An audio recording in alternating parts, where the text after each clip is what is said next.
guys. So today we got a very special guest on the show. His name is Dr. Shawn Baker, and basically he's a big advocate of the carnivore diet. I'm going to call him the inventor of the diet, and he can just give you a bit of an introduction to himself here. We're just going to be talking about the benefits and different things like that for the diet. I've been doing it myself personally for a little while, and I'm going to share to you guys as well exactly how I feel on the diet. So it's my pleasure to introduce Dr. Shawn Baker, MD, and maybe if you can just give us a little bit of a backstory about the diet and just your background as well. Yeah, I mean, I think to be accurate, I didn't invent the diet. I named it the diet. There have been people that are proponents of kind of meat-based diet for literally hundreds of years, going back to, in the 18th century, Dr. Rollo, who was a Scottish surgeon, discovered that meat-based diets worked very well for diabetes. Dr. James Salisbury in the U.S. and several others throughout the years have done this. And so by no means did I invent it. I did name it a carnivore diet, so that's kind of my contribution here. But my background, I'm an orthopedic surgeon by training, a traditional MD. Was going through it with my career, and I started to notice that with my own life, my health starting to take a turn for the worse in my early 40s, and I started playing with different nutritional strategies and spent about 6 or 7 years educating myself around nutrition, which I didn't get much of that in medical school. I saw the ill effects of nutrition every day, and then I started to see that more as I became more cognizant of the fact how much a role nutrition had. And then so after about 6 or 7 years of experimenting, I ended up seeing a group of people online that were doing this kind of all meat diet, calling it a zero carb diet. I thought they were all nuts, but it intrigued me enough to stick around and ask questions and observe what they were doing. And then I just, I said, oh, I'll just try it. What the heck? Nothing to lose, really. And, I did it for a few days and then a couple of weeks, and then finally I did it for a month. And I noted very significant improvements in my overall health and the way I felt. Like things that have been bothering me for literally decades went away. And I thought that was quite intriguing. And so I just kind of pursued that, and I continue to pursue that today. And that was I was in 2016 where I started that. And so we're 6 years later, still eating basically pretty much me. I just had a 2.5 pound ribeye just before. I think you guys call it Scotch fillets where you're from, but I love it. I had a big old giant bone-in tomahawk ribeye just about 15 minutes ago. So I am feeling good. So anyway, that's kind of a quick little background on me. That's awesome. Yeah. That's amazing. So we're as I said, we have a pleasure to have you on here today. It's an honor. I first heard about you a little bit before Joe Rogan about maybe low carb diets. And personally, just me, I'm like a certified personal trainer, and like everyone on YouTube and things like that. But I've been working out for like the last 10 years, and I kind of have experimented with a lot of different diets. And then when I heard you talk about it, just more recently, about 2 or 3 months ago, I decided to try it, and it's been absolutely amazing. Just eating, we have a lot of different food here. You see, this is one of the differences between maybe the US as well. I have top sirloin steak every day, which obviously I know they have in the US and different things like that, but maybe the way it's made, like I have it mostly double minced. So the way they kind of sell it to me is a little bit different, but I know I have some of the steak sometimes as well. But it's just, just having that every single day. I buy, kilos of it a day, and then I freeze it.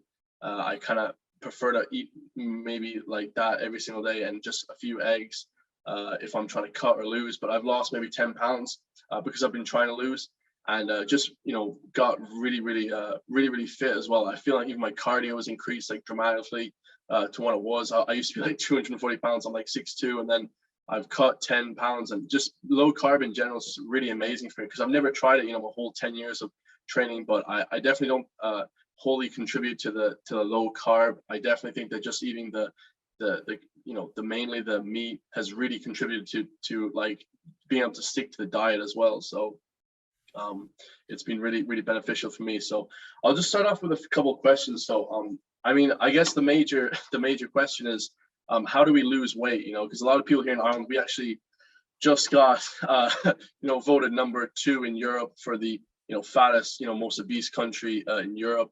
That's a huge problem for people nowadays. Here we have obviously everything America has. We have McDonald's, we have, Burger King, all these fast food outlets, and a lot of people would say, doctor, how would we, lose weight, maybe cure some of these autoimmune disorders that people get diabetes. I watch all your content, about autoimmune disorders, obesity, and things like that, on how exactly, the carnivore diet would benefit in losing weight, particularly in, trimming down, and helping us kind of become more of a, slimmer nation, so to speak.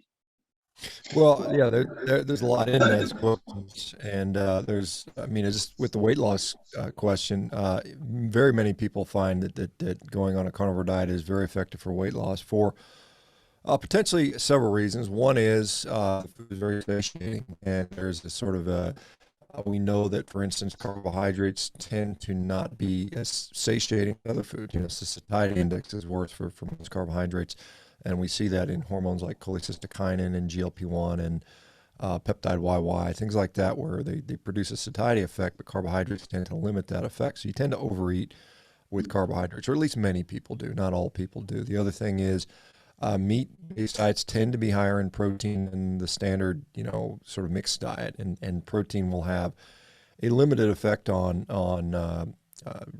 allowing you to eat a little bit more calorically, and about 25% of that protein is perhaps not utilized for energy. So you have those things also.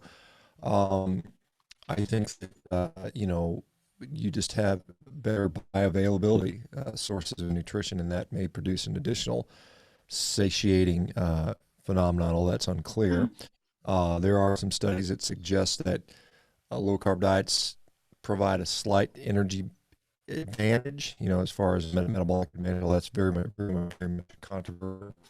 I think that the other thing is we see with, for many people, improved gut health. And I think the gut does play a role in a number of things. I mean, you think about, our gut's where our food is absorbed. And so when we have issues, either poor absorption or hyperabsorption, we end up getting in trouble with that regard. So I think there's a number of things that contribute with weight loss. I think that you can certainly gain weight on a carnivore diet. People don't muscle on a carnivore diet. It's just ultimately, how much you eat has a role there. Yeah. There's a direct correlation, but it's a little bit wobbly, I think, depending upon what the I guess that's the best way I can describe it is, eating 500 calories of donuts versus 1,000 calories of donuts, you're gonna potentially gain more weight eating 1,000 calories. But if you swap out donuts for meat, the numbers aren't going to be exactly the same. So Yeah, absolutely. yeah. Because even I heard you before talk about sorry to interrupt, I'll just really quick, even talk about on Mark Bell's podcast about how, protein has become almost not a nutrient of concern a lot of the time. A lot of people say this, like, whereas the calories are burned very fast, whether you eat a lot of protein, they were saying you can eat over 800 calories more protein, some studies have shown, and not even gain a pound, and stuff like that. So, but also I feel you can retain muscle mass as well using that. What are your thoughts, on protein? Well, we do know, like, for instance, if we're going to lose weight, the best way to retain lean mass is to increase your protein. And then, of course, resistance training is also key there. I think that's a huge impact on that. So, and if you look at the work of like Jose Antonio, who has done some of these protein overfeeding studies, or I shouldn't say protein overfeeding, high protein studies where people are eating as much as 400, 500, 600 grams of protein a day, and Wow. I know at least some of the subjects gained no extra body weight, even despite higher amounts of protein than lower amounts of protein, even in the context of higher caloric intake. So there seems to be something there, and I don't know if it's all down to thermic effect. There is, I mean, protein is important. I think it's something that many people struggle to get enough of. I know there are people that are trying to convince people that protein is bad for us and then we should limit it, and it's going to decrease our lifespan or going to give us cancer if we eat protein. But I think the studies that's based on are really, they don't really apply to human beings, they're mostly done on animals. There's no real good human studies that would support that as far as I've seen. Yeah, that's amazing. Yeah, because definitely, as a meathead myself, like bodybuilding, for years and things like that, having high protein is just very satiating to me as well. I think for a lot of people like steak, they like red meat. It's very satiating. So it definitely helps with that. I don't want to be jumping around a little bit here, but yeah, I just I like that idea that the carnivore diet can help you lose weight, but also gain if you're into fitness and playing a lot of sports. You can eat maybe a fattier cut of meat rather than more of a leaner cut. So that's really good advice. Um, and just in regards to so people say, okay, doctor, like I really like maybe the fact I'm losing weight on this diet. Can I add anything else? And maybe things like fruits and vegetables. I personally maybe have some orange juice once in a while, but I don't think it's very beneficial for me. Like I don't think I've eaten vegetables in years, and my blood work's still perfectly fine. Like things like C-reactive protein was 0 last time I checked, and stuff like that. And definitely, do people think that a lot of people in Ireland are obsessed with maybe things like potatoes and fruit and vegetables. They always think like, oh, we need potatoes and all this kind of thing to kind of keep the energy high. What would you say to people like that that maybe are on the fence about those things? Well, I mean, I think your experience yourself, that's what I would say is just try it yourself and see. I mean, Mm, for some people like myself, I personally do better with strict, just basically eating straight up meat. I've tried to add things over time, and generally I do worse with that, and that's my decision to make. I think that when it comes to inflammatory markers, like you kind of mentioned, what I typically see with people going on a strictly meat-based diet over a period of time, their inflammatory markers bottom out, or they tend to be very low levels of inflammation. And so, whether or not adding fruit or potatoes or rice or honey or whatever some people like to add mm. negatively impacts it or not, I can't say for sure. I mean, I know some people they do feel worse with that, so I think it's something you have to find what is your personal threshold for these other things, and some of it will be depend on age and health status and activity level and on and on and on.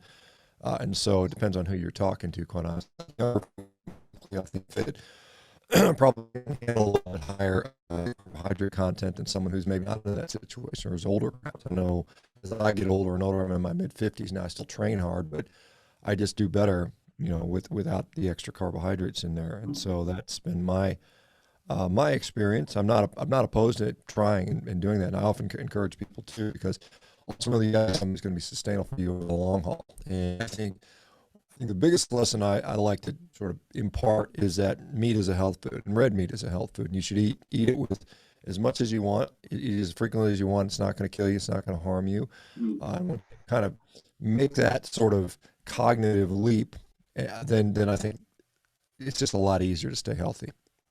Yeah, that's amazing. Yeah. I definitely think that people put a massive over reliance on fruits and vegetables. They tell us, things like a lot of like vegan doctors, I used to listen to and things like that, maybe up your fruit intake, up your vegetable intake. But, in reality, maybe it wasn't because they're not training hard, they're not, having these 2 hour, 3 hour long, two a day intense workout sessions, you need to have that fuel as well to kind of fuel your body. I feel like almost so to speak, you're not getting the calories in, which can kind of definitely hinder the performance. But a lot of people might not know as well, Dr. Shawn Baker is a world class athlete.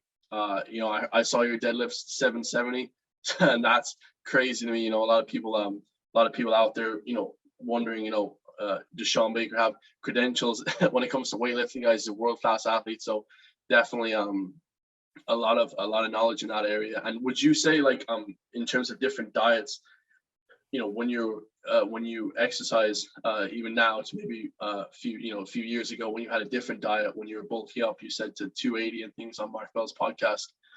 Do you feel you're better now, or maybe you felt better back then, or how do you feel in relation with the diet changes?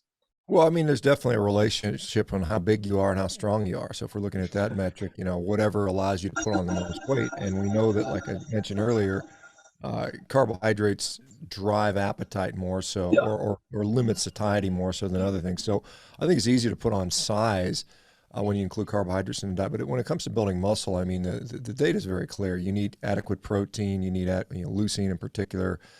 You need to do the resistance training. Then you just need enough calories, and those calories can come from anything.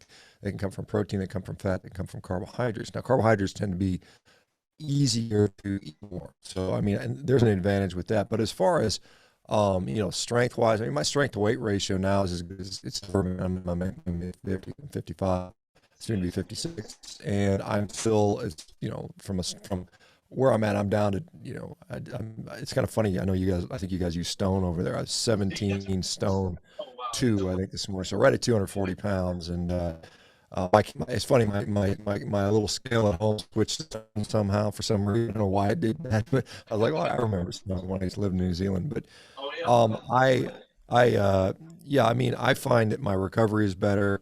The amount of soreness I get, achiness, joint pain, and those types of things is nearly eliminated completely on a carnivore diet, which allows me to train harder. I mean, this morning I did a bunch of bike sprints, and then I ran a 400-meter sprint, and then I went for a long walk, and I'll be deadlifting later today, or doing some kind of training later today. And I got jiu-jitsu tonight. All that's done without any carbohydrate in my diet, which is, I think it shows you can do these things. Yeah, that's amazing. Yeah, I know because I watch your workouts on Instagram. It's very interesting to see.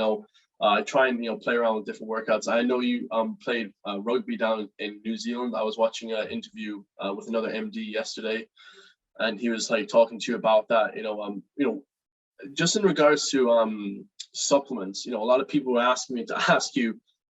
Two of my friends, that I weightlift with. What are your thoughts on like things like supplements? I take maybe sometimes a BCA when I'm drinking a Rich Piana. It's like a bodybuilder kind of supplement, consisting of like leucine and maybe extra things to help with joints like MSM powder. Do you think that's really necessary, or do you think that just diet alone, is just how it should be? Because probably the diet alone should probably take care of everything, right?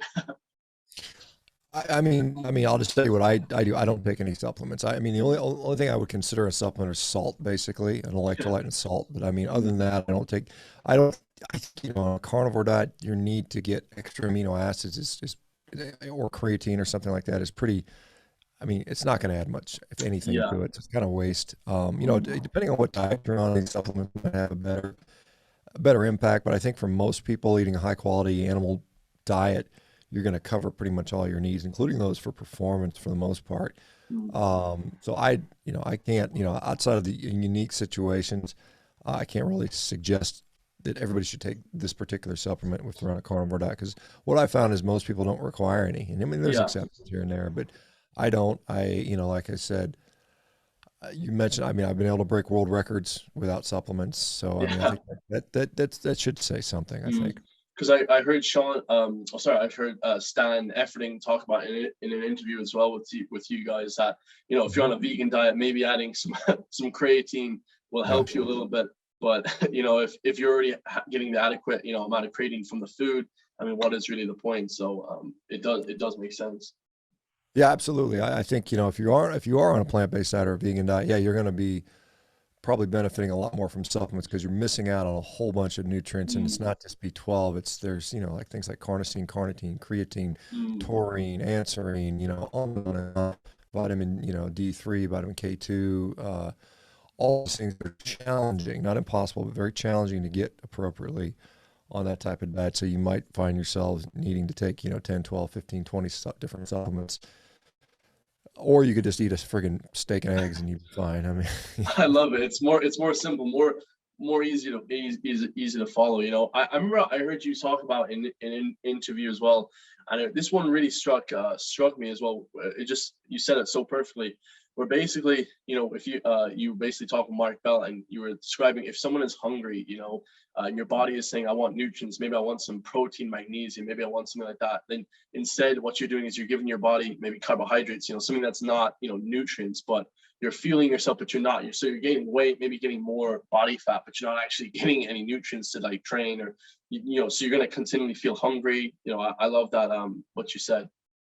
yeah, I mean, I think obesity is malnutrition. I mean, I Mm, mean, it's overnutrition, but it's also malnutrition. It's just because you're not giving your body what it requires. You're giving yourself a lot of, the term empty calories or junk calories. I mean, we're all familiar with and I think that's largely what you see. And when you continue to do that, you are continuing to be hungry and you're not satiated. And so you just have to keep eating more and more. And mm. over time that leads to, what we see, obesity. Yeah, absolutely. Um, So just a few kind of health markers and blood testing. Like um, my mom, she got a blood test recently, and it said her cholesterol was high. In Ireland, we have a bit of a. I try to I try to convert it to the American standard because I just watch all you guys basically talk about it. So I think it was like 6.6, which is maybe 220, 250, you probably know more. You know, ML over DCL or DL. I probably messed that up, but she basically has high cholesterol. But other markers were fine, like your C-reactive protein, you know, triglycerides. I was trying to, you know, read them, you know, properly. What would you say, you know, to someone who gets like a blood test and these markers of inflammation say they're high, and you know, doctors want to put them on statins and these kind of drugs, which they've actually said to my mom, you know, they said, oh, you know, we want to put you on these, you know, blood cholesterol lowering drugs, and you know, maybe blood pressure drugs. Well, I kind of suggested do different things, you know, with your diet. What would you say to that? Well, I mean, I mean, obviously, you have to make the discussion independent with your physician and yourself, and ultimately, you know, you're in charge of your own health, and so Yeah. physician can provide you advice. You can choose to take that advice or look elsewhere. I think that, uh, in my view, I mean, I think the data is clearly showing that increased cholesterol is not the major driver of, or at least not the major risk factor for development of atherosclerotic, you know, cardiovascular disease. And I think we're looking at things like diabetes being the biggest thing. So if we can improve glycemic control, obesity has a big role here. Smoking has a bigger role here. Mhm. Hypertension has a bigger role here. Metabolic syndrome, prediabetes, all those things are far more, uh, you know, likely to cause cardiovascular disease than an elevated LDL cholesterol, at least based on some research. I know the Women's Health Initiative, I believe, was analyzed, and they looked at that and they found that, having a high, having diabetes was increase your risk of heart disease by tenfold, whereas having an elevated LDL cholesterol increased your risk by like 0.38. You know, it was a Mhm. small relative Yeah. increase. So you have to look at the whole picture and say, what is what I'm doing to me overall? Is it improving my risk for diabetes? Is it improving my weight control and my inflammatory markers, on and on and on? Those things become more powerful predictors for diabetes. And so again, I can't speak to your mom because I don't know what all is going on with her, where she is relatively. Yeah. So I mean, I get less. You know, I don't think we should ignore cholesterol, Mhm. but I would say if you have elevation in blood pressure or poor glycemic control, that to me is more concerning for heart disease. And in situation, you should probably start investigating things further and seeing what you Mhm. can do to reverse those risk factors. And you know, there's imaging testing you can do, and I think that's more helpful, quite honestly, than any risk factors. Looking at what's going on with the actual vessels themselves. Absolutely, I like that. So, kind of more on the flip side of that, you know, I've been doing this diet for 3 months now. You know, it's kind of hard to say like how, you know, amazing I feel on this diet. Like I actually feel like unbelievable. And you know, maybe I tell some of my friends in the gym, hey guys, you know, you should try this diet. You know, Dr. Shawn Baker, you know, some of my people that I love to watch on you know the internet, so they really say, you know, there's a lot of people that say it's a really good diet, you know, but they say, oh no, well, if you look at this and these correlation studies, you know, and I have like arguments with friends, you know, all the time. Oh well, this, you know, in these places in Japan, they live the longest. I'm kind of saying, oh well, Hong Kong has the highest life expectancy, you know, and they eat the most meat, and you know, we're always a back and forth about, you know, whether feeling good actually correlates to like whether you're actually healthy, you know. And I just feel amazing. So I'm going to continue to do the diet. You know, I feel I did maybe more of a plant-based diet when I was younger, and I just honestly, I just felt terrible. Like I lost so much weight. I got down to like 180, which is like, I mean, how many stone? Like 10, like very light. And I'm 6'2". I was tall, skinny guy, and I just felt couldn't push any weight in the gym. I just felt not good at all. You know, what's kind of your thoughts on like feeling, you know, in the gym and just in everyday life? Yeah, well, I mean, just specifically when we talk about the role of lean muscle mass and strength has on protection from disease and longevity, it's pretty clear. I mean, there's many studies that support that. You know, having retaining lean mass and being stronger reduces your rate of cardiovascular disease, cancer, diabetes, mental health disorders, inflammatory disorders, and it's associated with longevity. So, I mean, those things are important. So I think just from that aspect alone, and then the other part, you know, feeling good. I don't know that we can honestly say what's going to make us live longer for sure regarding diet. Definitely not, because we can't even study diets over the long term, you know, at least ethically, to get that answer. And so I think that I rarely sort of get into predicting who's going to live the longest. I just don't think. I think it's kind of not helpful to do that. But I do think, if you're suffering from some sort of malady or disease, and you can reverse that or improve that, then clearly to me that's I think we should focus on today and tomorrow and the next day rather than am I at 65 or 85? I don't know. I mean, it's too Mm. hard to project that. But I mean, it's certainly a quality of life, lifespan. I mean, health span and lifespan. Sometimes they're congruent, sometimes they may not. But, I think it's super important to you know focus on life. Yeah, absolutely. I like that a lot because I know just having discussions with friends, it always seems to lead to those kind of arguments. So, just in regards to like autoimmune disorders like asthma, for instance, I myself, I used to have maybe a little bit of asthma last year and a few years before, and I feel like hopping on this diet, maybe the low carb contributed to it as well. That my asthma has been greatly reduced. My sprints have gone through the roof. Honestly, like I couldn't even do half what I can do right now. And just I see a lot of my friends that play rugby. Some of them are professional rugby, in Ireland and Connacht, things like that that we call it.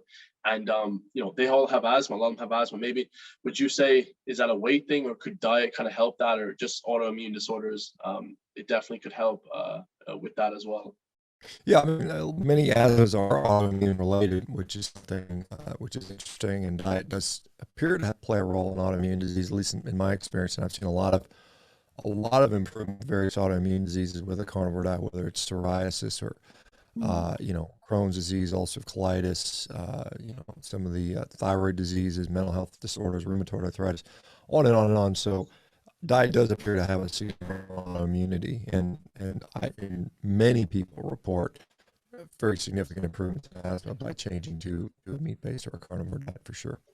And what do you think of milk in the diet? Is it necessary? I heard people saying you need 400 milligrams, or you're gonna get calcification of your arteries and things like that. And I'm kind of like, oh wow, I don't really drink that much milk a day. It doesn't really. It makes me kind of congested maybe sometimes. It doesn't really make me feel amazing unless it's pure like ISO whey or whatever you call it, the very fine whey. What's kind of your opinion on milk? I don't think that dairy is necessary for this diet. I think that many people have trouble with dairy, to be honest. Mm. However, there are some people that seem to include it success. And to be honest, I have dairy from time to time, mostly in the form of cheese. I think, again, if we're talking about trying to lean out and lose weight, then drinking calories just doesn't make much sense because you tend to overconsume.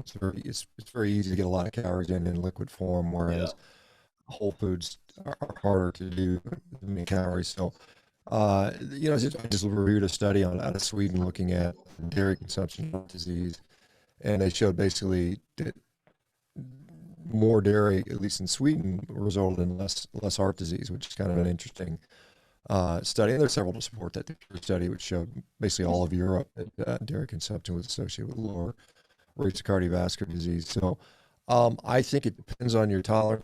Obviously, huge parts of the world are lactose intolerant, so they're Yeah. unlikely to be able to benefit from dairy. But it's one of these things. Your mileage may vary, type of deal.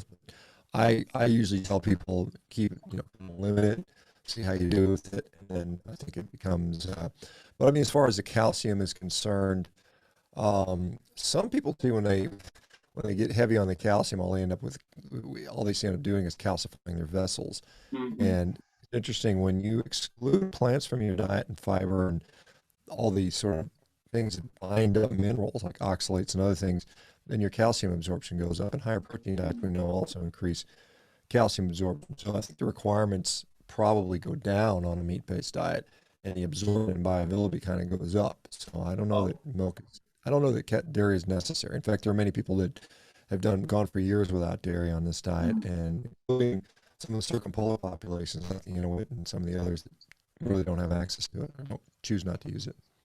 Okay, amazing. It just says here that I only have 10 minutes left on the Zoom call.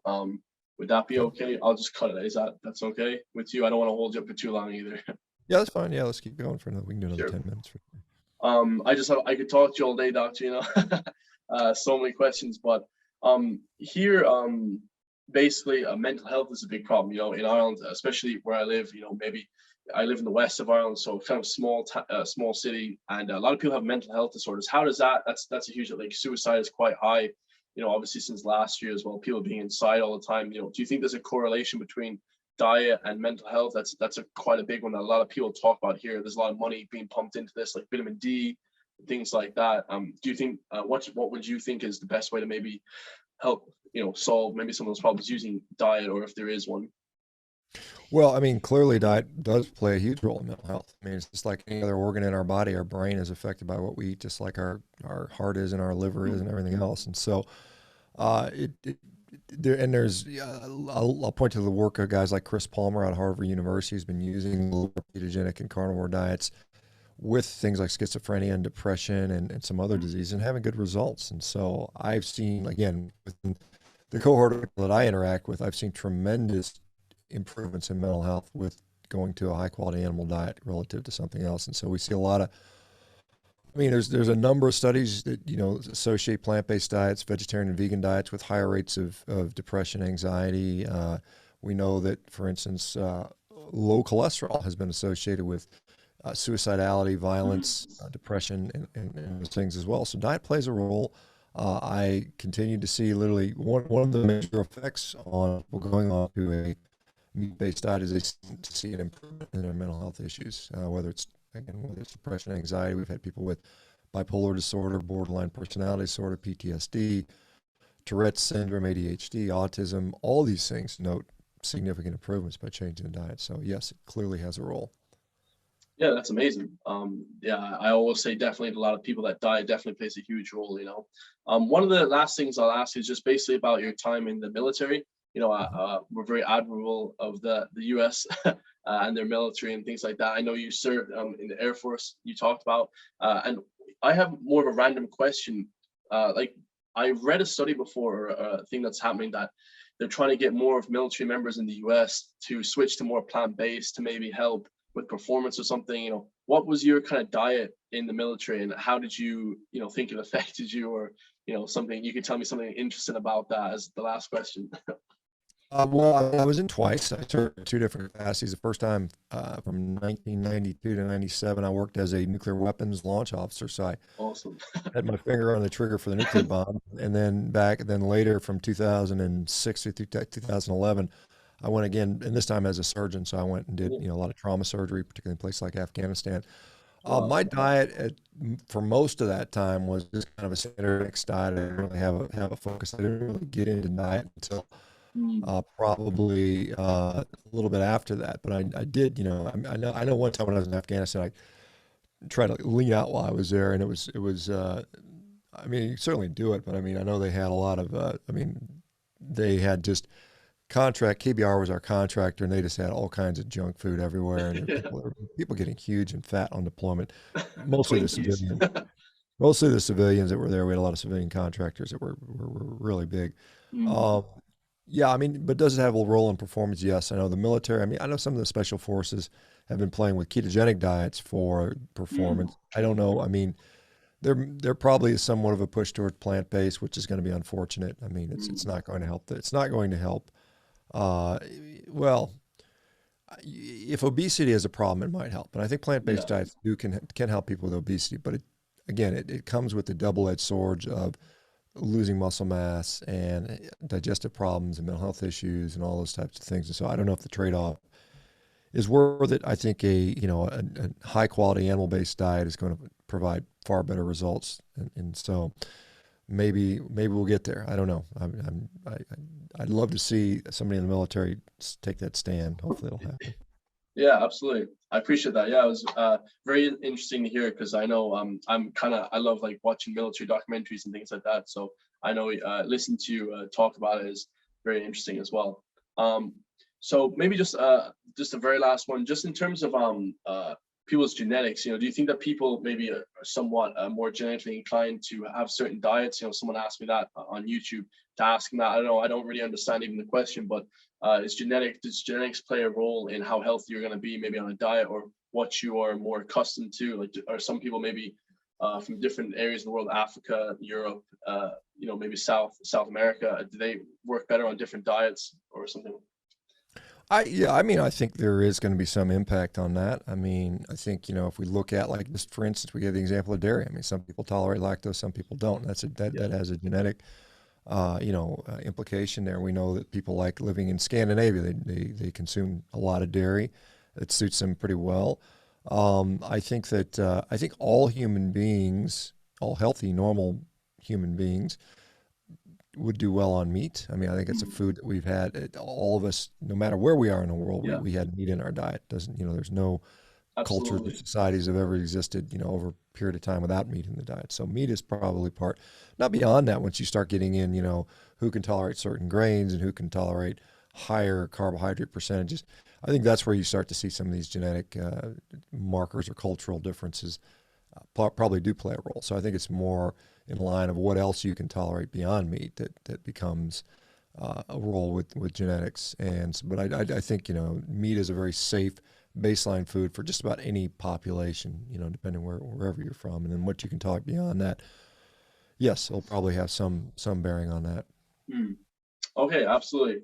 Um, that's all I'll hold you up for. It was an honor and pleasure talking to you today. I hope that everything's good in California or Washington. I didn't even ask what part of America you're from, but just I'm in Washington and things are well. We've got some nice weather, and so I'm out doing some running and sprinting and doing all that fun stuff outside. So thank you very much. I appreciated the opportunity to talk to folks in Ireland, and yeah, so love to get over there one day. absolutely. I swung through Shannon, Ireland, Oh just yeah, to yeah. the airport, but I haven't spent any time other than that. So Was hopefully, that your time in the military in the Shannon airport? right, Because I think yeah, a lot. yeah, yeah, Oh yeah. It's wow, that's amazing. I was coming just there back. Yeah. yesterday collecting Okay, a friend. So great. we used to sit there and watch all the military planes come in, U.S. Air Force. Oh my God, we kind of because we don't really see that much here in Ireland. We don't have a massive defense forces we call them here. So Right, right. we'd always watch the planes. But yeah, absolutely, Ireland would love to have you. I'm sure. I wanted to say is well, we have some of the best meat in the world. It's not really pumped full of hormones like I hear. I'm not so sure if that's so true like in the US, but yeah, it would be amazing. I'm sure you'd love it here. So I'm sure I would too. Well, thank you very much. Appreciate your time. absolutely. Thanks. Thanks a million. It's an honor and a pleasure. And I'll see you later then. Thank you. Okay. Bye bye now. Bye bye.